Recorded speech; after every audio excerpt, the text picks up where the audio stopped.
आशक इजोत में अहाँ के स्वागत अछि। यह कार्यक्रम हमरा के एकटा अवसर प्रदान करै छथि कि हम बाइबल सँ जुड़ल चीज के अध्ययन क सकी आ यह जानू कि हमरा जीवन के लेल परमेश्वर के इच्छा की अछि। ई उद्देश्य के संग हम यह कार्यक्रम अहाँ के लेल प्रस्तुत क रहल छी।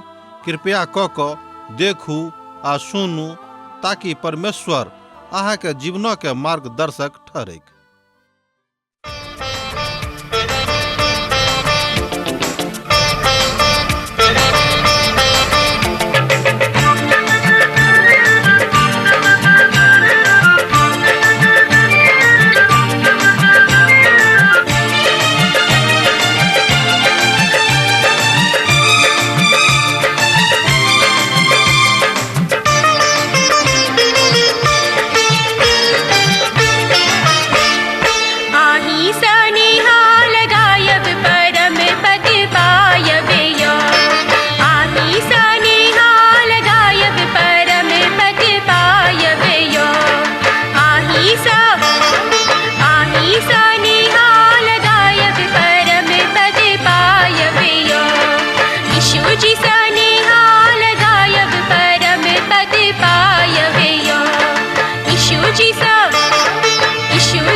आशा के इजोत मैथिली कार्यक्रम में हम एक बेर और अहाँ के अभिनंदन प्रभु यीशु मसीह के मीठ आ पवित्र नाम से कह रहल छी।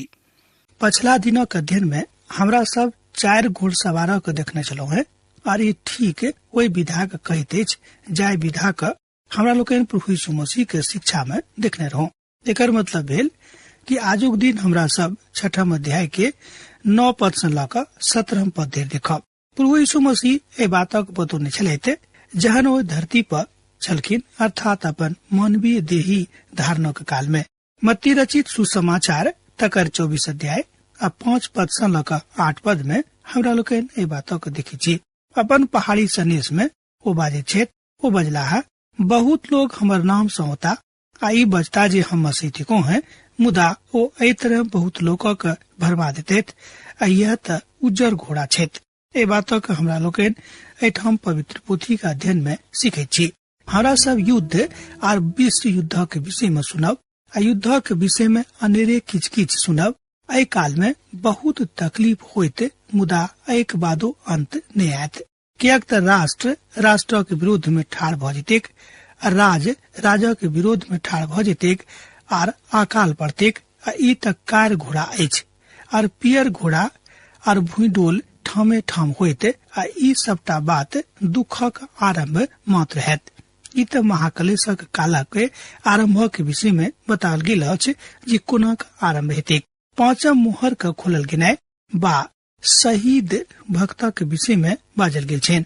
आ जहनो 5म मोहर के खोलला तहन हम वेदी के नीचा में हुनक प्राण के देखलो है जे परमेश्वर के वचन के कारणे आर ओहि गवाही के कारणे जे देने छला बद्ध कैल गेल रहे। प्रकाशन पोथी 6 अध्याय तकर 9 पद में अहाँ ई बातक देख सकै छी, ए बातक बुझ सकै छी।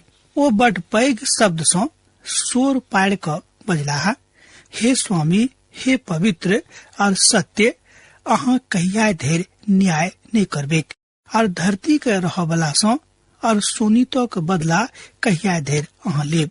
प्रकाशनक पोथी 6 अध्याय तक 10 पद में हमरा लोकन ए बातक देखे छी। अजानो 5 मुहर के खोला है, तहन हम वेदी के नीचा में एकटा जरैत आ बलिदानक देखलौ है, जे मरल गेल छलाह, अर्थात जे मुआवल गेल रहत। एठाम परमेश्वरक शब्दक विषय में कहल गेल अछि, और ई गवाही के कारण अछि। आ ओ तीव्र स्वर में सँ चिकरलाह, हे पवित्र परमेश्वर हमर मालिक, हे ओ सत्यक स्वरूप, कहिया धरि अहाँ चुप रहब। और ओ ए बातक ए धरती पर के बतावल गेल बात में सँ कहै छथिन। ई त वेदी के ओ शब्द अछि, ए स्वर्गक अछि, और यह त ओ स्थान अछि जतऽ मसीह अपन सोनीतक बहने छलखिन। इब्रानियों पोथी 9 अध्याय 23 पद आ 24 पद में हमरा लोकन एही बातक देखे छी, एही बातक जाने छी। एतद आवश्यक अछि जे स्वर्गक वस्तु के प्रतिरूप एहि बलिदानक द्वारा युद्ध कयल जायक, मुदा स्वर्ग महक वस्तु स्वयं ऐसा उत्तम बलिदानक द्वारा युद्ध कयल जेतैक।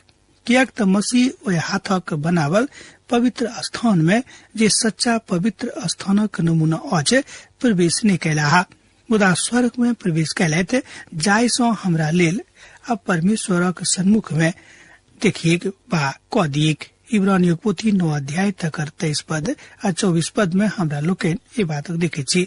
जाय आत्मा के विषय में एठाम बताल गेल अछि, ओ पूर्ण नियमक संत सभक थिकाहा। आ जेना ई प्रभु यीशु मसीह ए बातक एठाम राखे छथि। लूका रचित सुसमाचार में हमरा लोकन ए अध्ययन का देखे छी। हुनक 11 अध्याय के 50 और 51 पद में हमरा लोकन ए बातक देख सकलू है। जो अहाँ लग में पवित्र बाइबल अछि त अहूँ पढ़ क ए बातक सत्यापन क सकै छी। जाय सो जतेक भविष्यवक्ता सुनित दुनिया के उत्पत्ति सो बहाल गेल छलाह, सब लेखा जोखा एहि जुगक लोक सो लेवल जेतैक।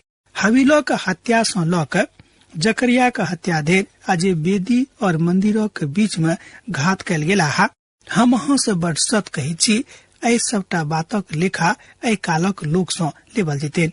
लूका के रचल सुसमाचार तक 11 अध्याय 50 पद 51 पद में अहाँ बातक पढ़ू और सत्यापन करू। एहिमे हुनक सभक विषय में जे बताओल गेल अछि, जे सब महाकलेशक काल में मारल जेता। आ जेना कि हमरा सब देखलो है, जे 1/4 जनसंख्या का कम भ जेतेक, आ ओ पूर्ण नियम के आरंभिक बातक मात्र अछि, अर्थात आरामक काल के बाद एहि तरह के विभत्स काल आरंभ भ जेतेक। एकर मतलब यह भेलै कि एहि संसार में बहुत तकलीफ के घड़ी आब लाए छै। जाय तकलीफ के देख के हमरा लोकन अखन डराय छी, अहू से बहुत बेसी भयानक तकलीफ एहि संसार में आबि जेतेक। आ ई सबटा बात परमेश्वर के पवित्र व्यवस्था पर आधारित अछि। ओहि में से प्रत्येक श्वेत वस्त्र देवल गेलैन, और हुनका सँ बाजल गेलैन जे अहाँ और कनेक देरी विश्राम करू, जाबे धरि अहाँ के संगतिया दास और भाई जे अहाँ के समान बद्ध होमय वाला अछि, हुनको गिनती पूरा न भ जायक। ए बातक हमरा लोकन एठाम देखे छी। प्रकाशनक पोथी 6 अध्याय के पद 11 में महाकलेशक कालक संत सब पूर्ण नियमक संतक जकाँ गिनल गेला बा राखल गेला। आ ई बात दोसर बात अछि जे पुनरुत्थानक दिन ई गप हैत। छठम मुहरक खोलल गेनाय आ दुखक दिन आबि गेनाय, ए बातक हमरा लोकन अब एठाम से देखब। अब हमरा सब ए बातक देख रहल छी जे 13 पदक अछि। एठाम बताल गेल अछि कि दुखक दिन आरंभ भ जेतैक। आ जहन ओ छठम मुहरक खोललैथ, तहन हम देखलो है जे एकटा बड़ पैघ भूकंप भेलैक, आ सूरज कमरक जकाँ समान कार्य भ गेलैक, आ पूरा चंद्रमा सोनीतक समान भ गेलैक। सरंगक तारा सब धरती पर एहन खसि पड़लाह, अर्थात तेहन खसि पड़लाह जेना पैघ अन्हर सँ हिल क अंजीरक गाछ में सँ कच्चा फल खसैत अछि। ए बातक हमरा लोकन एठाम देखे छी।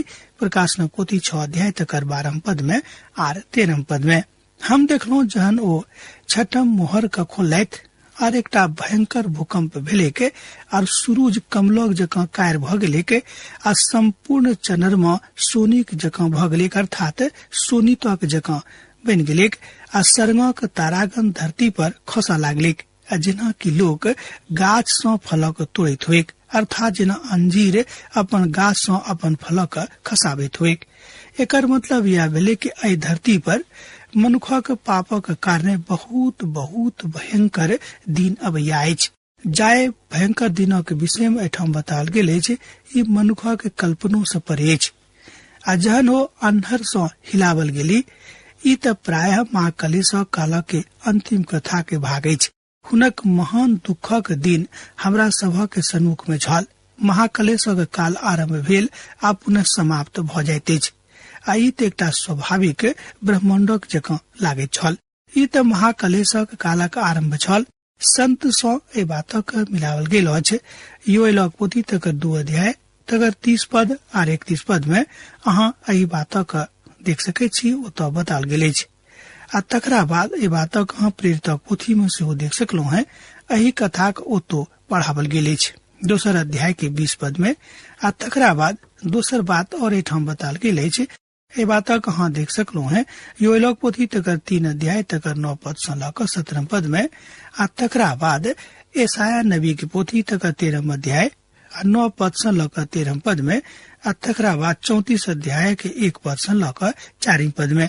मत्ती रचित सुसमाचार तकर 24 अध्याय तकर 29 पद में अहाँ एहि सबटा बातक उल्लेख आ आलेख के देख के स्वयं के संतोष में आनि सकलहुं हैं कि सबटा बात परमेश्वरक दिस सँ बहुत पहिने सँ नियुक्त अछि।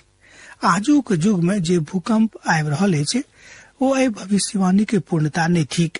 बहुत लोग यह मानैत छथि, मुदा पवित्र पोथी के महान ज्ञाता सब, महान प्रख्याता सब, महान व्याख्याता सब एहि बातक नहीं माने छथिन। एहि बातक त महाकलेशक काल में पूरा भेनाइ अछि। मुदा रुचिकर बात तो यह थिक जे पहिल भूकंप में एहि धरती परक बहुत लोग अपन प्राण गंवने छथि। प्रभु के एकटा महान दास एहि घुरा वाला अर्थात धरती के एहि घटनाक्रम क बतौने छथि, जे एहि विषय में ओ कहै छथिन जे पछला बेर 4000 बरख में भूकंप द्वारा एहिठाम मनुखक बहुत बेसी हानि भेल छनि। ओ एकटा अपन पृष्ठभूमि के दैत बताबैत छथि कि अखन धरि एहि घटना में अर्थात एहि धरती के भूडोलक घटना में लगभग 13 लाख लोकक मृत्यु भ गेल छनि। बहुत विद्वान कहै छथि कि अहू से बेसी लोकक मृत्यु एहि घटनाक्रम में भेल छनि। एहि सँ बढ़ि क अबैया भूकंप अछि। तहन अहाँ बुझि सकलहुं हैं कि महाकलेशा के काल के भूकंप कतेक भयानक आ कतेक भयानक स्वरूप में हेतैक। ओ भूकंप अबैया अछि, आबऽ वाला अछि, जाय में एको मनुख नहीं बचतैक। ओ भूकंप बड़ भयंकर और शक्तिशाली हैत आ राष्ट्रक आ नगरी सभक ओ खसा देतेक, हिला देतेक, चरमरा देतेक। मनुख कतोक नहीं रहता है, जाय धरती के ओ अपन कहैत छथि आ घमंड करैत छथि। एहि पदक हमरा लोकनि एहि तरह देख सकलहुं हैं। हमरा सभक लग में एहिठाम बड़ अद्भुत तस्वीर थिक। आजुक भूकंप ओहि बातक पूरा भेनाइ नहीं अछि। हाँ, एकटा सांकेतिक जरूर थिक। अहाँ ई बाजि सकलहुं हैं जे आबऽ वाला अछि, कियाक त परमेश्वरक इच्छा यह छनि। जहन परमेश्वरक इच्छा यह छनि तहन केओ परमेश्वरक इच्छा के दबा नहीं सकैत छथि। सरंग एहन सड़क गेलैक जेना पाती लोदाप देलाक बाद सड़क जाइत अछि, और हरेक पहाड़ आ टापू अपन अपन स्थान सँ टल गेला है। एहि बातक अहाँ देख सकलहुं हैं प्रकाशनक पोथी 6 अध्याय तकर 14 पद में। एहिठाम हमर अनुवाद अछि एहि तरह, आ सरंग त एहन सड़क गेलैक जेना खाता बही समेट क लोक एमर उमर भ जाइत अछि, आ समस्त पहाड़ और टापू अपन अपन स्थान सँ हटि गेलैक। एहिठाम हम अपन अनुवाद के अहाँके लेल देलहुं हैं, कियाक त एहि बात सँ ओ बात स्पष्ट भ जाइत अछि। हमर विचार अछि जे एहि पद के बड़ आसानी सँ नहीं मुदा वास्तविकता सँ बुझबाक जरूरत अछि आ तकरा लेबाक चाही।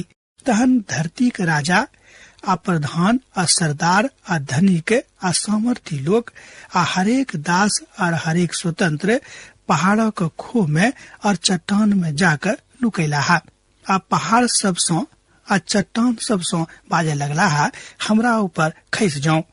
हमरा हुनक मुख से जे सिंहासन पर बैसल छथि आर मेमना के प्रकोप से लुका लिया। प्रकाशनक पोथी तकर 6 अध्याय 15 पद आ 16 पद में हमरा लोकन ए बातों का देख रहलू हैं।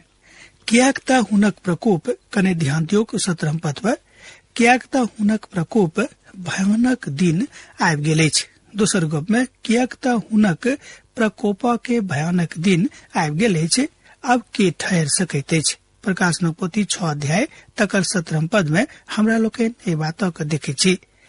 आ ए धरती पर राजा सब आ राजकुमार सब आ प्रधान अगुआ सब और सब धनिक लोग सब आ मजबूत लोग सब आ सब क्यों एही तरह के लोग अपना आप के खो में पहाड़ के चट्टानों के पाछा में लुका कर राखे छेत। और वो सब पहाड़ से कहे छेत आ चट्टान से कहे छेत हमरा ऊपर खसि जाऊं, जाहि सो जे सिंहासन पर बैसल छेत हुनक प्रकोप से बच सकी। जाहि सो हमरा सब मेमना के प्रकोप से बच पाबी, कियाक त हुनक दुखक बड़ भयानक दिन आबि गेल अछि। एतद हमरा लोकन एठाम देखे छी कि यूहन्ना ओहि दिनों का अपन आंख से अपन दर्शन में देख रहल छथि जे एहि धरती पर अबैया अछि। आ हमरा सब गोटे के सावधान कर रहल छथि जतेक लोग पिता परमेश्वरक ऊपर प्रभु यीशु मसीह के ऊपर विश्वास राखे छथि आ हुनका अपन उद्धारकर्ता के रूप में स्वीकार कने छथि। अब हुनका सन्मुख में के ठाड़ हेता, के हुनका सन्मुख में ठाड़ होम जोग छथि। अभी हम सब त लोग छथि जे सब केओ पहाड़ आ चट्टान से प्रार्थना कर रहल छथि जे ओ सब हुनका ऊपर खसेक, जाहि से ओ सब लुका सकैत, मुदा जिनका से ए बातों के बताओल गेल छनि केओ बचा सकैत, जिनका सन लुका के ओ बच सकै छथिन। मेमना के जे महाकष्ट से ई परमेश्वरक दुखक कठिन दिन हैत। मेमना के कष्टक दिन एकटा बड़ समानांतर वाला पहलू अछि। प्रभु के भयानक दिन ओ त प्रभु के दिन अछि। ओहि दिन में अर्थात वही दिनों के दिस इशारा भ रहल अछि, जाय दिनों के विषय में पूर्ण नियम में बेर बेर बतावल गेल अछि। एकटा दिनक विषय में जाय धरती पर अबैया अछि। एकर मतलब यह भेले कि महाकलेशक दिन एहि धरती पर अबैया अछि। ओहि दिनक एखनो एहि धरती पर आबय वाला अछि, एहि धरती पर अबैया अछि। ओहि के ठीक बात एठाम बहुत तरह के कलह भ जेतेक, अर्थात मेमना के भयंकर दिन कहल जेतेक कहल गेल अछि। एकटा बड़ अजीब अभिव्यक्ति थिक।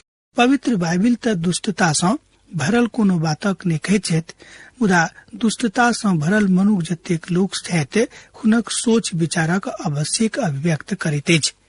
एहि बातक खोज के ओ आप अहाँक बा हमरा खोजनिहार बनौने छथि। एठाम हमरा लोकन जाय दृष्टांत के ओहि विधा में देखे छी जाय विषय पर स्पष्टता के साथ बाजल गेल अछि। ई त ओ अछि जाय में किछु विरोधाभासी शब्द थिक। एहि सतह पर तो विरोधाभासी लागे छथि, मुदा नजदीकी परीक्षण एहि शंका के द्वारा समाधान क दैत अछि। उदाहरणक लेल एठाम बहुत दृष्टांत अछि आ एहि दृष्टांतक द्वारा हमरा लोकन ए बातक बुझि सकै छी कि प्रभु के भयानक दिन में मनुखक संगे की सब होम जा रहल अछि। हम त अहाँ के बता सकलू हैं जे बहुते दृष्टांत एहन अछि जे एकदम 100% सत्य अछि। एठाम हमरा सबहक लग में अछि मेमना के क्रोध। मेमना मसीह यीशु के बड़ जानल पहचानल तस्वीर छनि, बड़ जानल पहचानल प्रतिरूप छनि, बड़ जानल पहचानल नाम छनि। मान लियो एकटा छोटा मेमना ओ विनम्रता आर भोलापन के प्रतीक छथि कि ओ अति तामस में आबि सकैत छथि, बाकी ओ अति तामस में आबि क संसारक विनष्ट क सकैत छथि। ई त तुरही के झीड़ा के एकटा तुरही जकाँ लागैत अछि। हाबिल के दिन से ल क यूहन्ना के बपतिस्मा के दिन धरि प्रभु यीशु मसीह एकटा मेमना के रूप में देखावल गेल छथि। प्रेरित हुनका यूहन्ना के बद होम वाला मेमना कहै छथिन जे संसारक स्थापना के मूल थिकाहा। ध्यान दियौ, प्रेरित यूहन्ना हुनका बद होम वाला मेमना कहै छथि जे संसारक स्थापना के मूल थिकाहा। हमरा लोकन जाने छी कि संसारक स्थापना के मूल प्रभु यीशु मसीह छथि। प्रकाशनक पोथी तकर 13 अध्याय तकर 8 पद के अहाँ देख सकै छी। एहि बातक एठाम ओ बाजने छथि, दोसर शब्द में परमेश्वर मेमनाक ने अर्थात बंद कैला कियाक ती प्रभु यीशु मसीह के दर्शाबैत अछि आ नहि वो हुनका ओहि बलिदान के जे ओ चुनने रहत। परमेश्वर एहि तरह के पशु के निर्माण क के मसीह के दर्शाबैत छथि। मसीह त एकटा एहन मेमना छथि जे धरती के आ संसारक स्थापना से पूर्व वध कयल गेल छलाह, अर्थात हुनका वध करबाक लेल बनावल गेल रहनि। ऐसा पहिने कि आर कोनो मेमना के बनावल गेल जायक अर्थात बनावल गेल छलनि। हमरा लोग के नहीं देखे छी कि पवित्र शास्त्र में आर दोसर कोनो मेमना के विषय में एहि तरह के गप अछि। प्रभु यीशु मसीह के लग में मेमना के महागुण छनि। ओ बड़ विनम्र छलाह, ओ हरायल लोकक खोजनिहार छलाह, ओ बड़ नीक चरवाहा सेहो रहैत, अर्थात अपन लोकक लेल बहुत परिश्रम करैत छलखिन। ऐसा बढ़ कर वो अपन लोकक अपना झुंड में मिला कर राखऽ चाहे छलखिन। एखनो हुनक इच्छा ई सएह छनि। हम हुनका जकाँ अहाँ के शांति देवने चाहे छी, कियाक ती हमर अधिकार ने, मुदा प्रभु स्वयं अहाँ के शांति प्रदान करतैथ। मत्ती रचित सुसमाचार 11 अध्याय तकर 28 पद आ 29 पद के जो अहाँ देखबे के त एहि बातक अहाँ देख सकलू हैं। अर्थात अहाँ एहि बातक हुनक कथनक बिंदु में सिद्ध ओ करे छे तकरा अहाँ भक्ति भाव में आबि क देख सकैत छी, बुझ सकैत छी, समझ सकैत छी। हे मजूरी करऽ वाला आ बोझा सँ दावल लोक, हमरा लगमाओ, हम अहाँ के विश्राम देव। हमर जुआ के अपना ऊपर उठा लिया आ हमरा सँ सीखू, कियाक त हम नम्र और मोन में बड़ दीन छी, आ अहाँ अपन मोन में विश्राम पाएब। मत्ती रचित सुसमाचार 11 अध्याय के 28 पद आ 29 पद में हमरा लोग ए बात के देखे छी। प्रभु यीशु मसीह बड़ विनम्र छलाह। वो कहे छथिन कि नेन्हा सबके हमरा लग आबऽ दियौन, हुनका नहीं रोकियौन, कियाक त स्वर्गक राज त हिनके सभक जकाँ छनि। मरकुस रचित सुसमाचार तकर 10 अध्याय तकर 14 पद में ई सबटा बातक बताल गेल अछि। ओ दुख नहीं देवा चाहे छथि, बा ओ दुख देवा वाला नहीं छलाह। अहाँ कहियो एहि तरह के चिन्ह के नहीं देखबे जे मेमना से सावधान रहू, अर्थात मेमना से सावधान नहीं, मुदा मेमना से अवधान और हुनका से प्रेम करबाक जरूरत अछि। अहाँ लिखे छी जे कुत्ता से सावधान रहू। हमरा लोकन बहुत बेर बाड़ी के कपाट पर लिखल ए बातक देखे छी। कहियो कहियो ए बातक लिखनाइ जरूरी सेहो रहैत अछि, मुदा कतो ए बातक ने लिखल गेल अछि कि मेमना से सावधान रहू। ओ बड़ विनम्र छलाह। मसीह यीशु अपन शिष्य सभक पैर धोने छलखिन। हमरा लोकन ए बातक पवित्र शास्त्र बाइबिल सँ देखे छी। बा ई त एकटा बड़ अद्भुत बात अछि। ई त ओ छथि जिनक जिंदगी के विनम्रता के प्रतीक के रूप में हमरा लोकन जाने छी। हुनक जिंदगी त बड़ आनंददायक सुगंधक जकाँ छलनि। हुनक आगमनक बड़ विचारात्मक क दैत रहनि। हुनक ठहरनाइ आशीषक कारण भ जाइत छलैक। हुनक प्रस्थान आशीर्वचनक जकाँ छलनि, और जे सब हुनका ऊपर विश्वास नहीं राखैत छथि ओ सब केहो एहि बातक अनुभूति नहीं क सकैत छथि, एहि बातक अनुभव नहीं क सकैत छथि। मेमना त अपन बलिदान देबाक बाट बदौने छलाह, अर्थात अपन बाट द क आबि क मनुष्य जातिक लेल अपन प्राण देने छलखिन। अब्राहम कहैत छथि, तकरा अहाँ देख सकैत छी उत्पत्ति पोथी तकर 22 अध्याय के 8 पद में कने देखियो। अब्राहम कहलेन, हे हमर पुत, परमेश्वर होम बलि के भेड़ा का अपने उपाय करता है, और वो दोनों संगे संगे आगा चलित गेला। ए बातक अहाँ देख सकै छी उत्पत्ति पोथी 22 अध्याय तकर 8 पद में। और परमेश्वर स्वयं मेमना को उपाय कैलैथ। हमरा लोकन ए बातक सेहो पवित्र पोथी सँ सत्यापित होइत देखे छी। मुदा दुखक संबंध में की अछि, की बाजल जाइत अछि, एकटा एहन वस्तु अछि जाहि बातक परमेश्वर स्वयं माफ करऽ जा रहल छथि। ई दुनू बातक अहाँ एठाम देख सकै छी। परमेश्वर नीक बातक संगे प्रेम राखैत छथि, और परमेश्वर एहि बातक बहुत सही रीति सँ बता रहल छथि, अर्थात घृणा नहीं करैत छथि। ओ त हर बात सँ प्रेम करबाक प्रति उत्सुक छथि, आ चाहैत छथि कि जतेक लोग घृणित अवस्था में छथि ओ सब केओ हुनका लग में आबैत आर हुनक झुंड के भेड़ा बनैत। अर्थात वो सबके चाहे छथि कि वो पवित्र पवित्र पवित्र जे सेना के यहोवा परमेश्वर छथि हुनका लग में आबैत। परमेश्वर त पवित्र अधर्मी छथि, परमेश्वर पवित्र छथि, ओ एहि बात न घृणा नहीं राखे छेत, जाय बातक को पसंद नहीं करे छेत। अर्थात जाय बातक प्रभु परमेश्वर पसंद नहीं करे छथिन, ओहू बातक को घृणा दृष्टिकोण से नहीं देखे छेत, मुदा ओ न्याय करबाक विषय में सोचे छेत। हमरा सब गोटे के परमेश्वरक न्याय से डरेबाक जरूरत अछि। अब आजुक अध्ययन हमरा एहिठाम समाप्त करबाक आज्ञा दिय। दोसर दिन दोसर कार्यक्रम में अहाँ सब पुनः भेट हैत। ताबेत प्रभु में बनल रहब, हमरा एहिठाम पाती लिखैत रहब। यीशुक नाम अहाँक जिंदगी में बनल रहेक। आमीन। हमर विश्वास अछि कि ई कार्यक्रम अहाँ के लेल लाभदायक सिद्ध अछि। हम चाहै छी कि अहाँ अपन आशीषक के हमरा संग साझा करू। जँ अहाँ के नजीक बाइबल से आ जीवन से संबंधित कोनो प्रकार के प्रश्न भ सकै अछि तो अपन समस्या के लेल प्रार्थना करबा के लेल जँ चाहै छी तो हमरा फोन नंबर पर जरूर संपर्क क सकै छी। परमेश्वर अहाँ सब के लेल एकटा सुंदर, सुखद, आनंदित दिन प्रदान करैक।